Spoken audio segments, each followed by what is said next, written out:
Salut tout le monde, une nouvelle vidéo qu'on me réclame depuis un petit moment. Nous sommes le 4 avril 2019, hein, donc je suis désolé, c'est vrai que j'ai pas été très présent ces derniers temps. Je fais cette vidéo donc en partie parce que certains me l'ont réclamé, m'ont demandé comment ça se fait que j'étais plus trop présent sur Symfony et que ça les aidait bien de manière générale à avoir une nouvelle vision des marchés. Et d'ailleurs, je suis très content, je les en remercie. Et du coup, je vais essayer d'être un peu plus présent sur Symfony dorénavant, de revenir un petit peu plus souvent.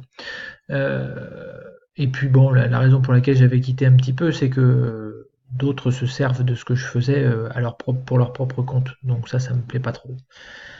Je vais faire une analyse du DAX là, donc sur ces derniers jours, vous savez qu'il y a eu un rallye haussier considérable.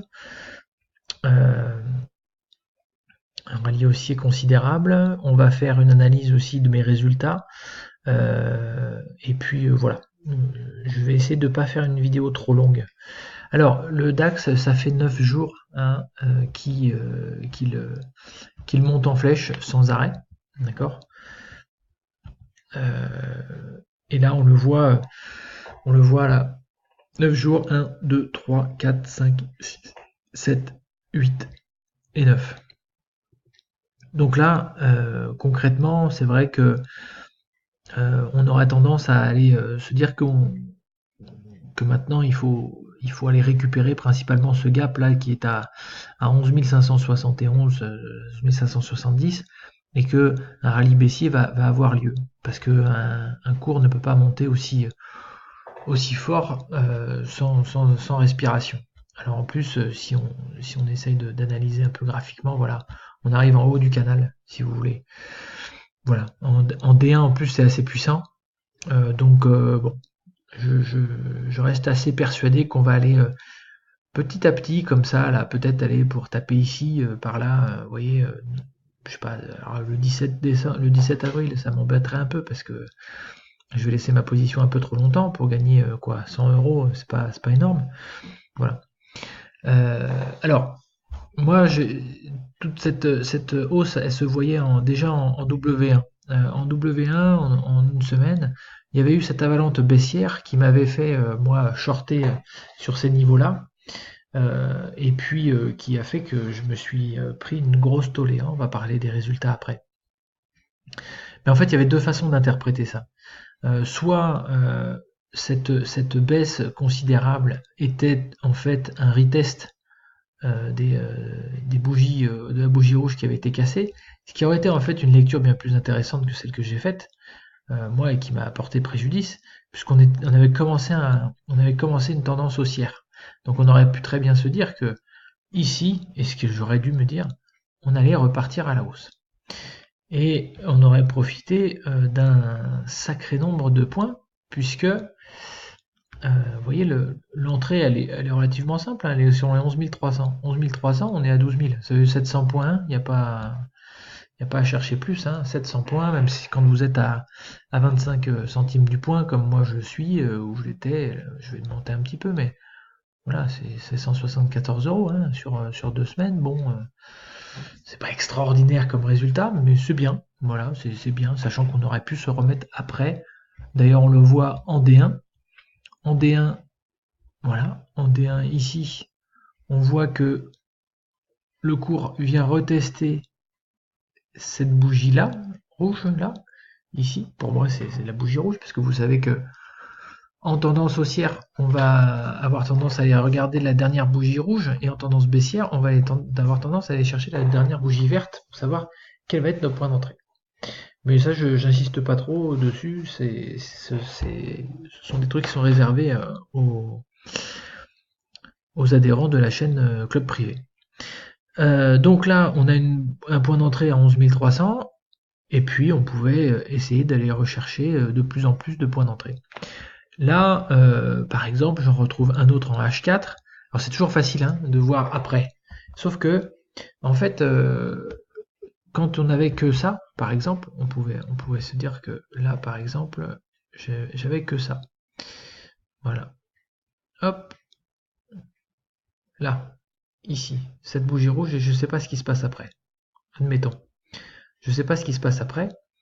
Mais moi, je peux très bien essayer de rentrer ici. Avec un stop ici. D'accord? Donc, je me fais déclencher. Je fais un peu de drawdown et après je monte. Je vais chercher 100 points. Peut-être que je vais chercher 200 points. Je reste dans mon trade. Et puis je me dis tiens, je vais viser mes 12 000, pourquoi pas. Donc de toute façon, alors je prendrai pas tout, mais j'en prendrai une partie. Et puis si le cours se retourne, et bien écoutez, à ce moment-là, je se retourne et casse cette bougie rouge, et bien je me replacerai ici à la vente pour aller chercher mon gap. Moi, au lieu de ça, ce qui s'est passé, c'est que j'ai cumulé les ventes les unes derrière les autres, pensant qu'on allait effectivement se casser la figure. Ce qui va se passer, il va se passer qu'on va à un moment donné les récupérer d'abord parce qu'il y a un gap à récupérer et que les gaps c'est souvent traître le jour même, puisque le jour même on se dit qu'il va aller le récupérer rapidement, parce que parfois il le fait, souvent d'ailleurs. Et les 12 000 je les ai shortés, je me suis fait sortir, très compliqué comme marché. Et ici on a ce point d'entrée ici, à 12 000 que j'ai pris à 12 045. La raison pour laquelle je l'ai prise à 12 045, c'est qu'ici, moi, j'ai un petit bloc de contrat, une bougie verte, comme je vous l'ai dit, hop, cassé ici, je vais chercher et je descends. Alors je l'ai sécurisé, parce que je me suis pris trop de claques, je l'ai sécurisé, voilà. Et là, j'ai une trentaine, j'ai plus que ça, puisque je suis à 45, le cours il est à 9, voilà, j'ai 36 points dans les compteurs. Ce qui est pas mal. Sachant que quand vous êtes à 5 euros le point, quand vous avez les moyens, 5 euros le point, bon bah 30 points, ça fait déjà 150 euros. Vous pouvez encaisser une centaine d'euros, laisser 50 courir jusqu'à le reste et puis commencer à encaisser petit à petit. Voilà, donc s'il ouvre, alors j'espère qu'il va pas ouvrir en gap haussier pour me balancer mon stop, comme ça arrive, mais en tout cas s'il ouvre là sur ces niveaux là et qu'il me sort, bah, il me sortira, et puis je reverrai demain matin comment est-ce que je me replace.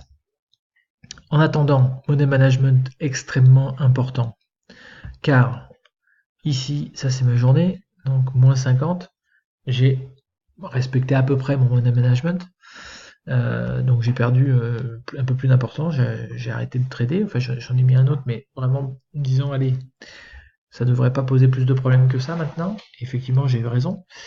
Mais si je fais voilà cette année, c'est-à-dire depuis le 1er janvier jusqu'à aujourd'hui, mon résultat du premier trimestre, il est catastrophique. Alors j'avais un compte de 3 000 euros, je suis à 4 140 malgré les moins 600, pour une raison extrêmement simple, et je reste tout à fait transparent par rapport à ça, c'est que d'autres capitaux personnels sont rentrés. Donc ce n'est pas du tout du gain, c'est du... J'ai renfloué le compte. J'ai renfloué le compte avec objectif effectivement maintenant d'arriver à des résultats de 2 ou 3 000 euros de gain sur le trimestre qui vient, mais du gain, pas du capital. De toute façon, ça ne sera pas financièrement possible. Et ensuite, voilà, l'objectif vraiment c'est que ce compte-là augmente et que vous puissiez vous rendre compte en me suivant que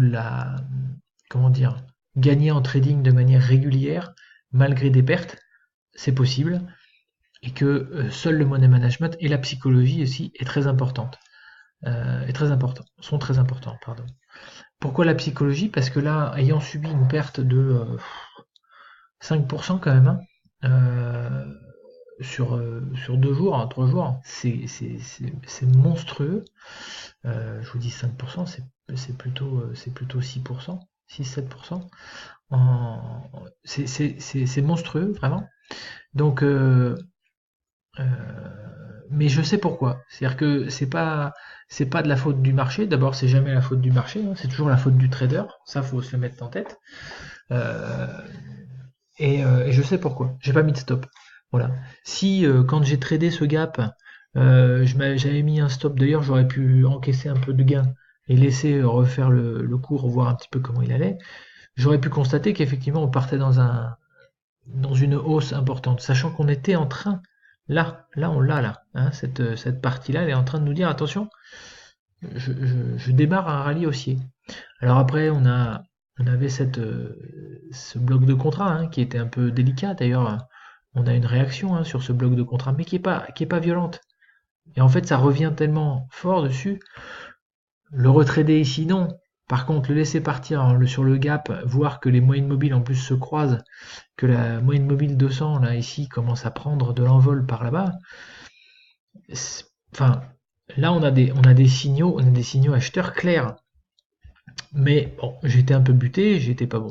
Alors après, dans ces situations-là, on a deux possibilités. Soit on se dit qu'on est nul, qu'on n'y arrive pas et qu'on n'y arrivera pas, et du coup, bah, on continue sa petite vie, et puis de toute façon, on va continuer à épargner sur notre petit livret. Ou alors on garde ses objectifs de vie en tête, à savoir vivre de mon trading, vivre des choses qu'on aime, d'accord? Alors, ça peut être autre chose que le trading, en tout cas l'investissement.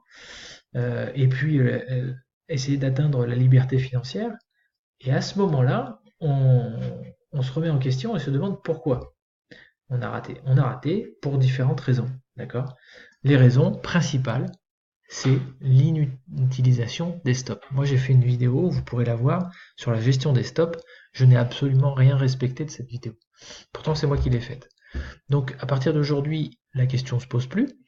Euh, et euh, et je vais remédier à la problématique extrêmement rapidement, enfin dès aujourd'hui hein, d'ailleurs, là je veux dire, le trade est sécurisé, vous voyez, à 1,57€, au pire, on fait sortir d'1,57€, sauf s'il y a un gap important haussier, bon là ce serait quand même méga étonnant, mais bon, j'en sais rien.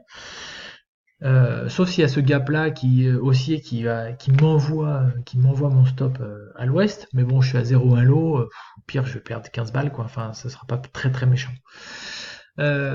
Voilà, n'hésitez pas à vous abonner à la chaîne, j'aimerais la dynamiser beaucoup, je compte sur vous pour partager, pour vous abonner, appuyer sur la petite cloche, ce serait super. Et puis voilà, je vais essayer d'être un peu plus présent en vidéo en tout cas, faire des analyses un peu plus régulièrement. Et puis je vous ferai part de mes résultats aussi régulièrement. J'ai un objectif qui est assez gourmand et bon, et je pense pas que ce soit un problème. Bien au contraire, c'est une excellente nouvelle. Voilà, je vous souhaite une excellente soirée. N'hésitez pas à commenter. Je vais laisser des liens dans la description. N'hésitez pas à les consulter. Ce sont des chaînes qui sont très intéressantes, très sympathiques. Et moi, elles m'aident beaucoup. Voilà. Je vous dis à très bientôt. Et voilà. Et n'hésitez pas à commenter. À bientôt. Au revoir.